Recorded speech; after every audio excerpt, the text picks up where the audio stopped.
오늘 주일에 우리에게 주실 하나님의 말씀은 창세기 9장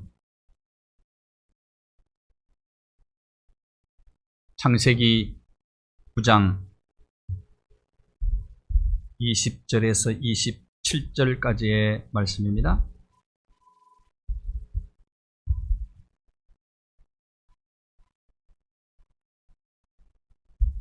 다 함께 말씀을 봉독하겠습니다. 노아가 농사를 시작하여 포도나무를 심었더니 포도주를 마시고 취하여 그 장막 안에서 벌거벗은지라.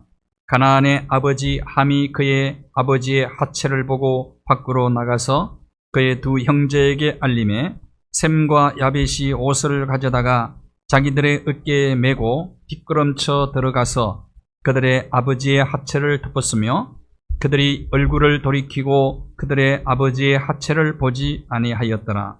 노아가 술이 깨어 그의 작은 아들이 자기에게 한 일을 알고 이에 이르되 가나안은 저주를 받아 그의 형제의 종들의 종이 되기를 원하노라 하고 또 이르되 셈의 하나님 여호와를 찬송하리로다. 가나안은 셈의 종이 되고 하나님이 야벳을 창대하게 하사 셈의 장막에 거하게 하시고 가나안은 그의 종이 되게 하시기를 원하노라 하였더라. 아멘. 찬양으로 영광 하나님께 올려드립니다. 주는 포도나무.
라이언 화이트라고 하는 소년의 이야기입니다. 라이언 화이트는 13살 때 혈우병을 앓게 됩니다. 수술을 받고 수혈을 하는데 문제가 발생을 해요. 수혈을 잘못해서 후천성 면역 결핍증, 에이즈라고 말하죠. 에이즈를 감염이 됩니다. 에이즈. 자기 몸속에 에이즈 균이 퍼져나가는 사실을 알고 죽음을 예감을 하죠. 그럼에도 불구하고 주변 사람들을 원망하지 않았어요. 특히 실수한 의사도 원망하지 않았습니다. 오히려 밝게 부모님을 오히려 위로했다고, 긍정적으로 밝게 그렇게 지내는 소식이 방송을 통해서 미국 전역에 알려지게 되었습니다. 미국 전 국민이 감동을 받았어요. 그래서 이 소년을 위해서 기도를 합니다. 그리고 유명 인사들이 찾아와요. 레이건 대통령이 이 소년을 방문을 하고 팝스타 마이클 잭슨도 방문을 하게 됩니다. 그 이후에 5년을 더 살아요. 5년. 18살 때 이 소년이 세상을 떠나게 되는데, 아들이 세상을 떠나기 전에 아버지는 죽어가는 아들에게 이렇게 얘기합니다. 미안하다 아들아. 너한테 아무것도 해줄 수가 없다. 너한테 줄 선물이 없어. 미안하다. 용서해. 이때 라이언 화이트가 아버지를 보고 이렇게 얘기합니다. 아닙니다, 아버지. 아버지는 저에게 가장 큰 선물, 가장 위대한 선물, 이 세상에 줄 수 없는 그 선물을 제게 주었습니다. 아버지는 천국 열쇠를 내게 선물을 하셨습니다. 예수님을 제게 소개하셨고, 그래서 나는 교회에 가게 되었고, 예수님을 구주로 믿게 되었고, 죄 용서함 받고 천국과 영생을 선물로 받게 되었습니다. 그리고 눈을 감습니다. 가족에게 줄 수 있는 가장 귀한 선물, 가장 위대한 선물, 가장 큰 선물은 예수 그리스도이십니다. 예수 그리스도. 라이언 화이트는 어린 나이지만은 신앙심이 매우 깊습니다. 그래서 자신을 죽음의 자리로 이끌었던 의사를 원망하지 않았다. 의사의 실수와 잘못을 사랑의 보자기로 덮어준 사람. 영국 런던에 유명 인사 20명을 선택을 했어요. 어느 사람이 장난삼아서 선택을 해서 20명에게 편지를 보냈습니다. 편지의 내용은 이것입니다. 여러분 모두 발각되었습니다. 여러분 발각되었습니다. 그랬더니 20명 모두 런던에서 다 이사를 가버렸다. 세상에 죄 없는 사람이 없어요. 의인 없습니다. 실수와 잘못이 없는 사람은 단 한 사람도 없어요. 정도의 차이가 있을 뿐이지 죄 없는 사람은 아무도 없어요. 겉으로 보기에는 우리가 다 깔끔하게 보이고 말쑥하게 다 차려입고 오셨으니까, 화장도 다 하고 그렇게 오셨으니까 다 근사하게 보입니다. 그러나 속을 들여다보면 어떻습니까? 다 그럴듯한데 가까이 가보면 다 냄새를 풍기는 거예요. 냄새를 전혀 안 풍기고 향기만 풍기는 사람이 이 세상에 몇 명이나 있을까요? 아니, 그런 사람이 정말 있을까요? 성경은 이렇게 얘기합니다. 로마서 3장 10절에 의인은 없나니 단 한 사람도 없다. 우리가 성경에서 그토록 존경하던 아브라함 믿음의 조상도 아내를 누이라고 2번씩이나 속였어요. 거짓말을 2번이나 했다니까요. 큰 거짓말을. 성군 다윗은 어떻습니까? 이스라엘의 성군 다윗은 남의 아내를 빼앗았잖아요. 그리고 그 남편을 전쟁터에 내보내서 죽게 만들었잖아요. 극악무도한 사람 아닙니까? 이스라엘의 가장 위대한 영도자 모세는 어떻습니까? 그도 살인자예요. 사람을 죽였어요. 우리가 추종하고 따르는 신앙의 선배들, 위인들, 허물 없는 사람들이 아닙니다. 어쩌면 우리와 다를 바가 별로 없어요. 그러니까 우리 기죽거릴 필요는 없죠.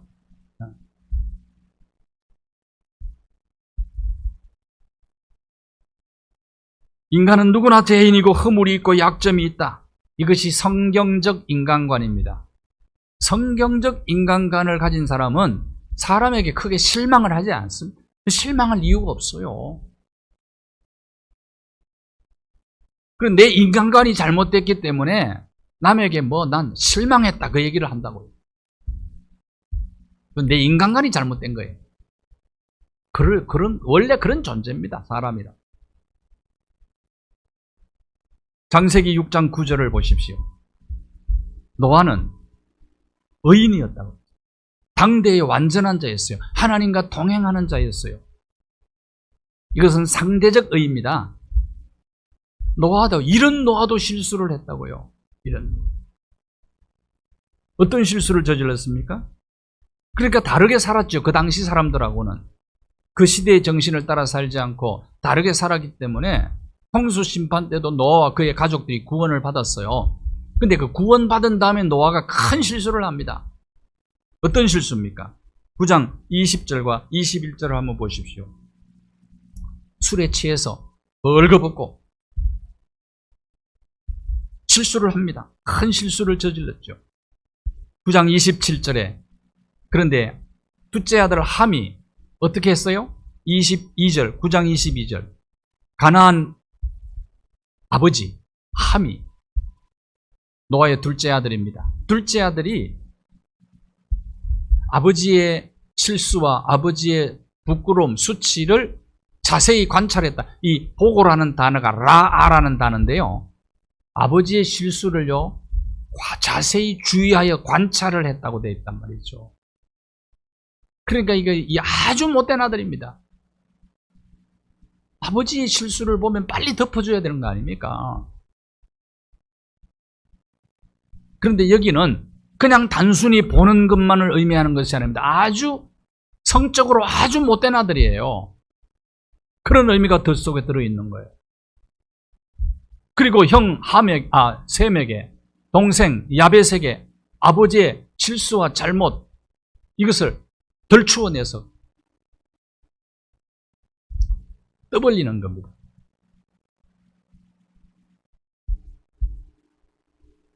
남의 허물을 보면 어떻게 해야 됩니까?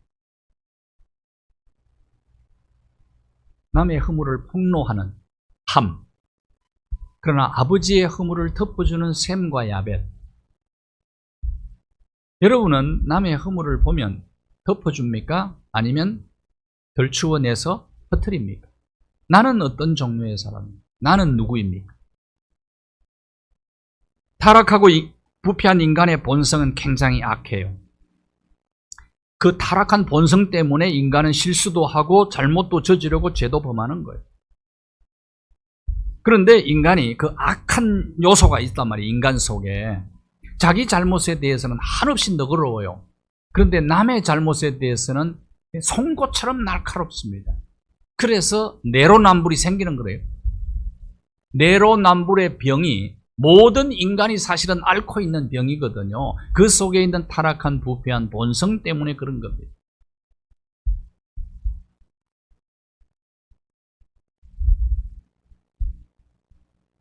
마귀는 남의 약점과 허물을 보게 만들어요. 라아, 이게 본다는 단어.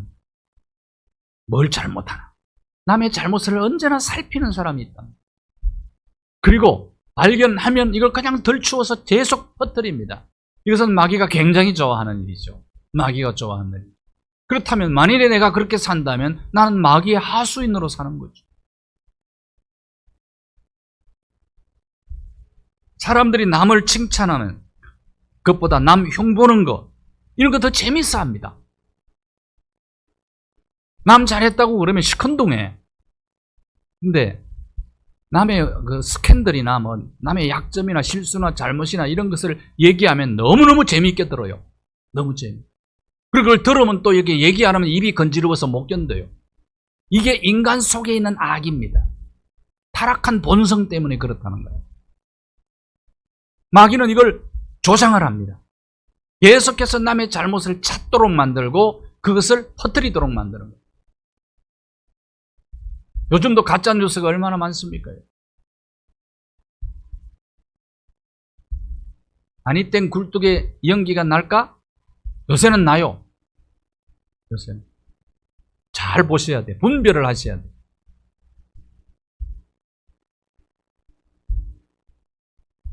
스캔들이나 잘못 실수나 이런 걸 남의 들으면 또 어떤 반응을 보이느냐. 어머나, 나 그 사람 그런 줄 몰랐다고. 얌전한 고양이가 부뚜막에 먼저 올라간 다음에 뭐 또 이러고. 얼마나 또 이건 공범이에요, 공범. 공범도 똑같은 죄입니다.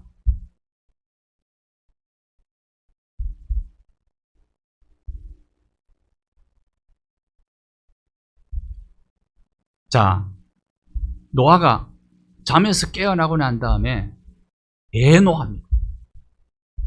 아니, 단순히 아버지가 조금 실수한 거 소문냈다고 그 자체만 갖고 노한 것 아니에요. 이 아주 하면 못된 아들이라니까요. 제가 강대상에서 감히 얘기를 못하지만 아주 초한 사람이요. 그래서 어떻게 합니까? 저주해요, 저주. 여러분, 아무리 아들이 잘못해도 저주하는 아버지가 있나요? 그런데 이 죄가 얼마나 큰 죄인가를 알 수가 있단다. 26절, 27절 보십시오. 가나안은 함의 아들이에요. 네 후손이 셈의 후손의 종이 되고 야벳의 후손이 종이 된다고 얘기합니다. 셈의 후손이 이 아시아 사람들이에요. 황인종입니다. 야벳의 후손은 유럽 사람이에요. 백인종이에요. 그럼 함의 후손은 누굴까요? 흑인들이에요. 아프리카 사람들이에요. 후손들 자사손손 종이 되리라. 여러분, 인류 역사가 어떤 역사입니까? 보십시오. 그 이후에 역사가. 아프리카 흑인들이 노예적 삶을 얼마나 오랫동안 살아요. 지금도 마찬가지입니다. 사람 지금 제대로 못 받는 사람들이 얼마나 많습니다.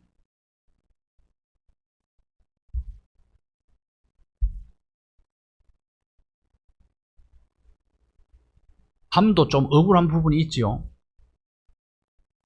아버지가 잘못했어요? 아들이 잘못했어요? 객관적 사실을, 현실, 팩트, 사실을 놓고 한번 봅시다. 그러면 누가 잘못한 거예요? 원인 제공자가 아버지잖아. 그럼에도 여러분, 사실이라고 해도 그것을 얘기해야 될 게 있고 안 해야 될 게 있어요.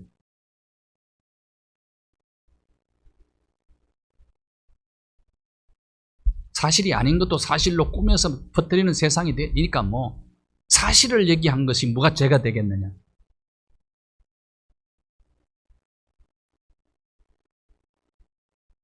남의 허물을 찾아내서 비방하고 험담하고 퍼뜨리는 것은 무서운 죄가 된다는 거예요. 벌이 사람을 쏩니다. 요새 벌이 굉장히 많다니까 산에 갈 때 조심하라고 그래요. 뉴스에 나왔어요. 벌이 쏘면 아프잖아요. 남에게 아픔과 고통을 주는 거예요. 이게 험담과 비판이거든요. 그런데 그 벌은 쏘고 나서 죽어요. 금방 죽습니다. 그러면 비판하는 내게 엄청난 타격이 오는 거예요. 여러분, 그거를 아셔야 됩니다. 내 영혼이 굉장히 비판하고 나면 황폐해집니다. 타격이죠. 이웃의 실수와 허물을 목격했다고 할지라도 동네방네 터뜨리지 말고 샘처럼 야벳처럼 덮어주라. 허물을 덮어주라. 실수와 허물을. 왜? 다 우리는 실수가 허물이 있는 사람들이다. 죄가 많은 사람들이다, 서로. 그래서 서로 죄인이니까 서로 불쌍히 여기자. 덮어주고 감싸줘야 된다. 이것이 복받는 비결이다. 덮어주는 사랑의 보자기를 계속 키워나가야 된단 말이에요. 이 보자기가 아주 중요한 역할을 하잖아요. 자기는 자리를 차지도 하지도 않아. 고자기는요, 이렇게 막 접으면 조그만하게 돼. 장롱처럼, 트렁크처럼 자리도 차지하지 않아요. 그런데 중요한 역할을 하는 것이 덮어주고 감싸주는 역할을 하죠.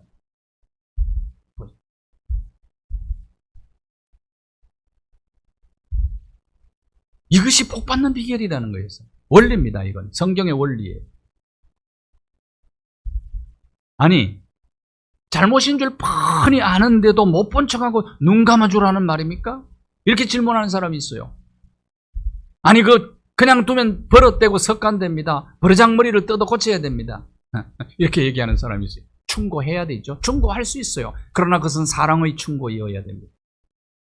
여러분, 이 경계선이 아주 묘한데, 비판과 충고의 이 경계선이 모호하지만 그래서 비판할 때 진중해야 되는 거예요. 경솔하면 안 되는 거예요.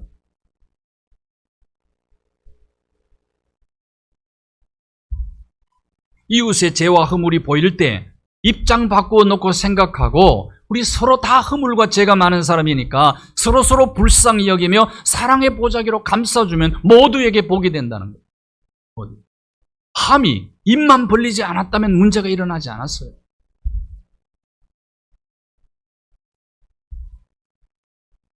예수님도 남을 비판하지 말라고 산상수훈에서 말씀을 하셨다. 7장 2절을 보십시오. 마태복음 7장 2절. 비판을 받지 않은 것은 비판하지 마라. 이웃의 잘못을 이렇게 헤아리지 말아라. 카운터하지 마. 그건 다 돌아오게 돼 있어. 메아리 법칙을 기억하라는 겁니다. 심는 대로 거두는 겁니다. 1993년 10월 10일이었어요. 우리 교회가 개척한 지 3년째 되는 해였어요. 10월 10일 주일 아침이었습니다. 그때 서해 폐류호 사건을 기억하십니까? 서해 폐류호 사건이 터졌어요.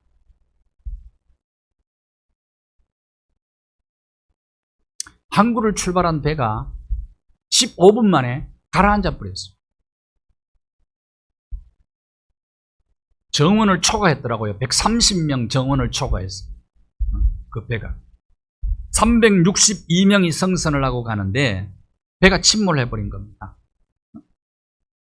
4m 바다에 침몰했는데 70명은 가까스로 구조가 되었고 292명 가까운 생명을 잃은 대형 사고였습니다. 지금도 똑똑히 그 뉴스를 기억하는데 그날 특히 주일이었기 때문에.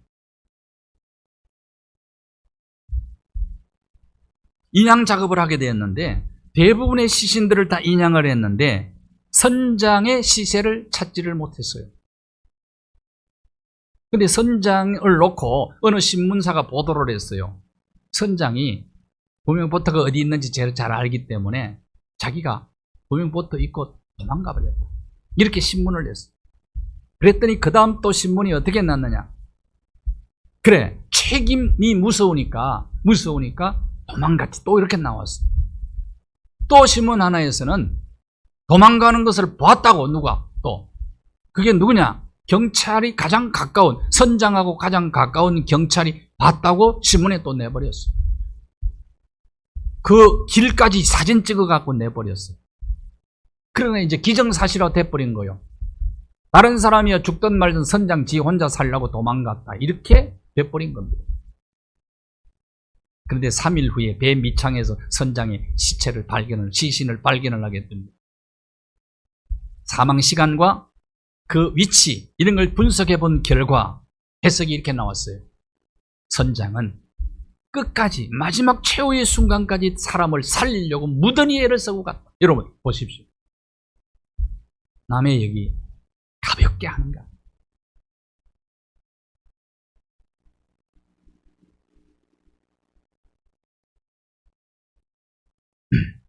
진실에 도달하기도 전에 막연한 추측으로 남을 정죄하는 것은 범죄 행위입니다.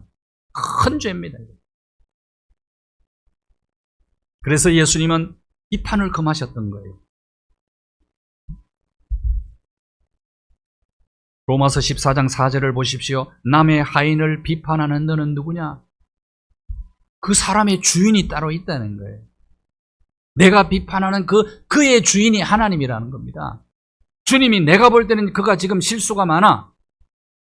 잘못이 많아요. 죄 많아요. 그렇지만은 하나님이 그를 어떻게 세워서 쓰실 줄 알겠느냐? 세우는 권능이 하나님 앞에 있다.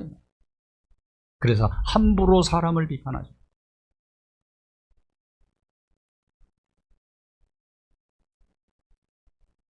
르네상스 시대의 거장 미켈란젤로가 그 하얀 화폭에다가 검은색을 딱 찍었어요. 꽝 하고 찍었어요. 점 하나를 꽝 찍고는 친구들에게 무엇이 보이느냐라고 물었어요. 그랬더니 친구들이 까만 점이 보이네, 이 사람아. 미켈란젤로가 내 눈에는 하얀 것만 보인다.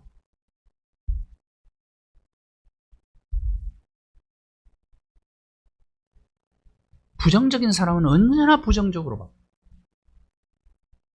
무엇을 보느냐? 자신의 실수와 허물이 많은 사람일수록 남의 약점을 들춰내는데 앞장서요. 창문이 더러우면 이웃집 빨래가 다 더럽게 보이는 거예요. 비판받을 만한 행동을 많이 하는 사람일수록 다른 사람을 인정사정 없이 비판을 합니다. 마태복음 7장 12절 산상수훈의 골든룰이라고 해요. 골든룰. 이것을 황금룰이라고 얘기를 합니다. 같이 한번 읽어볼까요? 시작. 너희도 남을 대접하라. 이것이 율법이요 선지자니라. 다 사람들은 남에게 대접받고 싶지 비판받고 싶은 사람이 누가 있겠어? 그렇다면 남을 대접하라. 이것은 메아리 법칙이라는 거예요. 무엇으로 심든지 사람은 심은 대로 거두게 돼 있어요. 사랑이 뭡니까? 베드로전서 4장 8절에 사랑은 허다한 죄를 덮는 것이죠. 이것이 감싸주는 보자기가 사랑이라는 거예요. 덮어주는 보자기. 허다한 죄를 덮는다는 단어가 영어 단어에는 커버라고 돼. 커버해준다는 말을 하잖아요. 우리가 누군가를 커버해준다. 사랑이 있으면 비판할 것이 아무리 많아도 그럼에도 불구하고 비판하지 않고 커버해주는 그것이 사랑이다. 남녀가 사랑에 푹 빠지면 남의 실수, 상대방의 허물이 잘 안 보이죠. 그래서 눈이 멀어버리죠. 그래서 결혼하는 거예요. 그래서 딴딴딴딴이 뭐로 들린다고요? 또 속았네. 그렇게 들린다 그러지 않아요? 결혼은 그렇게 해서 하는 거예요. 그래서 하는 거라니까요. 왜? 안 보이죠. 좋은 것만 보이는 거예요. 그런데 이제 어느 순간에 이제 허물이 보이기 시작하죠? 허물이. 죄도 보이기 시작하고 실수도 보이기 시작을 하고 그럴 때 반응이 중요하다. 눈 멀었을 때의 반응은 중요하지 않아요. 지금 나의 실수가 보여요. 허물과 잘못이 보여요. 그것 때문에 내가 당신에게 필요한 거예요. 그런 내가 감싸주는, 덮어주는 보자기 역할을 해주라고 하나님이 나를 짝지어 주신 것이요. 이 뜻이면 아멘. 노면도 있습니까? 남편의 코 고는 소리가 자장가로 들리면은 지금도 여전히 아직도 사랑은 안 식었습니다. 그러나 그렇게만 들립니까? 괴롭지.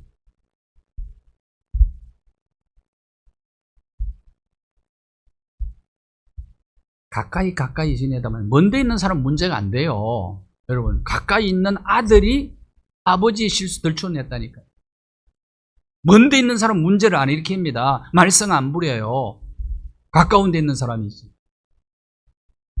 다윗도 아들 압살롬이 반란을 일으켰잖아요. 예수님도 12제자 가까운 그 중에서도 최측근인 가룟 유다 재정을 맡겼던 사람이거든. 가족 덮어주는 게 굉장히 중요한 거예요, 사실.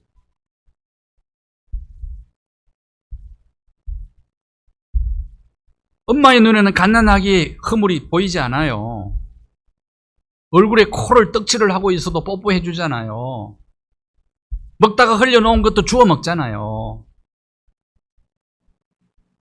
너무너무 사랑해가지고 씹어갖고 입에 넣어주잖아요. 이번에 총회장 되시는 목사님이 나한테 그러더라고요. 자기는 어릴 때 할머니가 자꾸 씹어서 먹여가지고 충치가 다 생겼다. 사랑하면 허물이 안 보입니다. 자기 자식은 학예 발표 때 죽을 써도 제일 잘하게 보이는 거예요. 요한복음 13장 34절 30, 예수님은 십자가를 지시기 전에 마지막 다락방 강화를 하시면서 세 계명을 제자들에게 던져주셨습니다. 그것이 뭐냐? 내가 너희를 사랑한 것처럼 너희도 서로 사랑해라. 내가 너희를 덮어준 것처럼 너희도 덮어줘. 가룟 유다의 발을 예수님이 알면서도 씻겨주셨잖아요. 다른 제자들도 배신하고 도망갈 줄 알고도 덮죠. 여러분, 자녀들에게 너무 큰 기대하지 마세요. 내가 아는 분이 가장 큰 배신자가 누구냐? 아들이래, 아들. 아들 둘이 있는데 둘 다 배신자라. 딸은 조금 낫대, 그래도. 다윗도 아들이 반란을 일으켰잖아요. 그것도 가장 사랑하는 아들이, 가장 믿었던 아들이.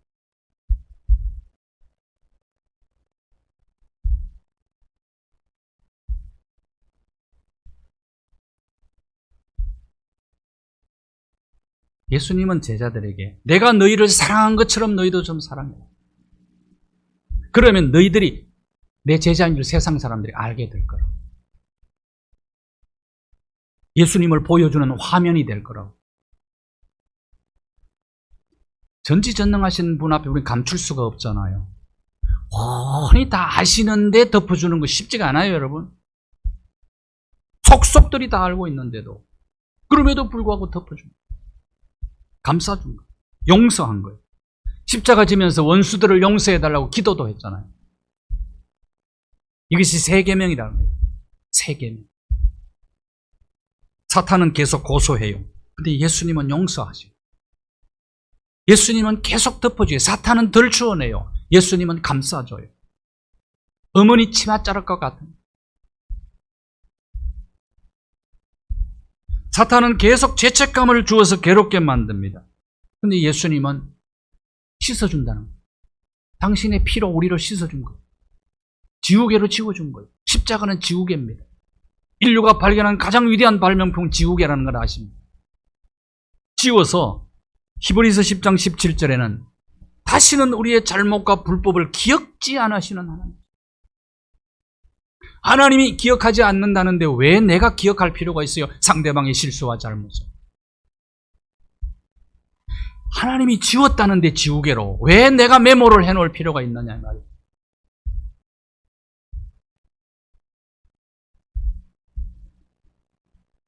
하나님이 덮어주신다는데 왜 내가 덜 치워내느냐.